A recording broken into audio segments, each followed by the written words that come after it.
છું ગોપાલ ઇટાલિયા. ગુજરાતના સૌ નાગરિકોને મારા પ્રણામ. મિત્રો, સ્થાનિક સ્વરાજ્યની ચૂંટણીના પડઘમ એકદમ મજબૂત રીતે વાગી રહ્યા છે.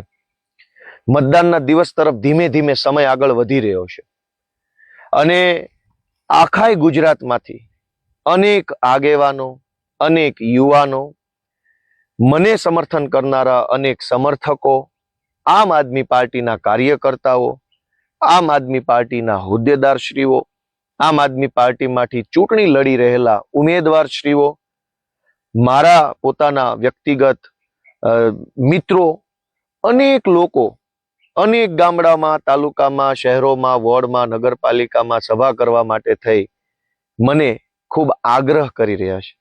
એ બધાનો આગ્રહ, એ બધાની લાગણી હું મારા માથા ઉપર રાખું છું, મારા દિલમાં રાખું છું, સ્વીકારું છું.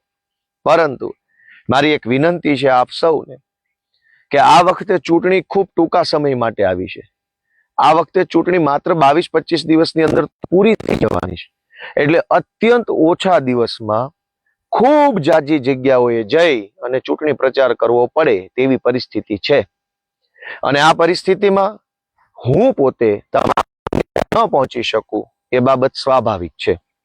મને ઘણા લોકોએ ખૂબ આગ્રહ કર્યો કે અહીંયા તો આવવું જ પડશે, પણ બધે જઈ શકાતું નથી. એ એક મર્યાદા છે, સમયની મર્યાદા છે, ટ્રાવેલિંગ કરવાની, મુસાફરી કરવાની મર્યાદા છે, જ્યાં સમય આપ્યો હોય ત્યાં સમયસર પહોંચવાની એક મર્યાદા છે.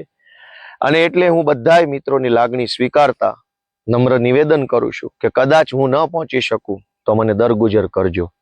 પરંતુ આપણે બધાએ લોકો સુધી જઈ લોકોને આપણી વાત કહી અને આ વખતે ખૂબ મોટા પાયે બદલાવ લાવવા માટેની વિનંતી કરવાની છે. ઘણા વર્ષો પછી પહેલી વખત ગુજરાતની જનતાને સ્થાનિક સ્વરાજ્યની ચૂંટણીમાં નાના પાયે મોટો બદલાવ લાવવાનું એક પ્લેટફોર્મ મળ્યું છે. આમ આદમી પાર્ટી વર્ષોથી નગરપાલિકાઓ અને તાલુકા પંચાયતોના વહીવટ જોઈએ તો રીતસરના લોકો થાકી ગયા છે, કંટાળી ગયા છે. એક જોતા લોકો હિંમત હારી ચૂક્યા છે કે હવે કોઈ રાજકારણીયામાં આપણને રસ નથી. પણ આપણે લોકોને જણાવવું પડશે કે અમે તો નવા છીએ, અમે તો ઉત્સાહ અને ઉર્જાથી ભરેલા યુવાનો છીએ, ભણેલ ગણેલ છીએ, કોઈ ધગશથી અમે આ પાર્ટીમાં આવ્યા છીએ, કંઈક કરવા માંગીએ છીએ. તમે એક તક આપશો તો અમે અમારી ક્ષમતા તમારી સામે મૂકી શકીશું. કેટલાય વર્ષો સુધી અનેક નગરપાલિકાઓનો વહીવટ ખાડે ગયો છે અને ગુજરાતની લગભગ મહાનગરપાલિકાઓની હાલત જોવો તો ચોમાસામાં પાણી ભરાય, 12 માસ ગંદકી હોય, રોડમાં 12 માસ ખાડા પડેલા હોય, સાફ સફાઈનો અભાવ હોય, કોઈ સિવિક સર્વિસ ટાઈમસર મળે નહીં. નગરપાલિકાઓની હાલત આ છે, સ્ટાફ ન હોય, અધિકારી ન હોય, કોમ્પ્યુટર ન હોય, પ્રિન્ટર ન હોય.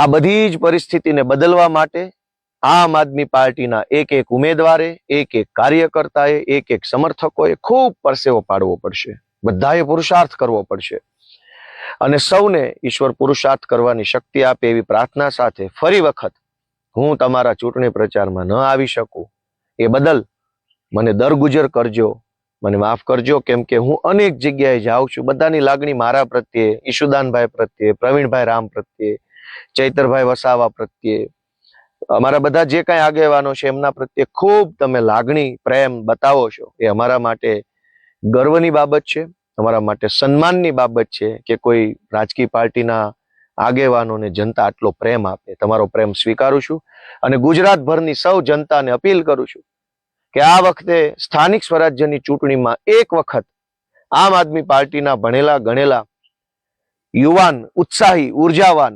ધગશવાળા યુવાનોને તમારા આશીર્વાદ આપો. ઝાડુનું બટન દબાવો. તાલુકા પંચાયતમાં, જિલ્લા પંચાયતમાં ઝાડુનું બટન દબાવો. નગરપાલિકા અને મહાનગરપાલિકામાં 4 વખત ઝાડુનું બટન દબાવી અમારા સૌ ઉમેદવારોને આશીર્વાદ આપો એ વિનંતી સાથે જય જય ગરવી ગુજરાત.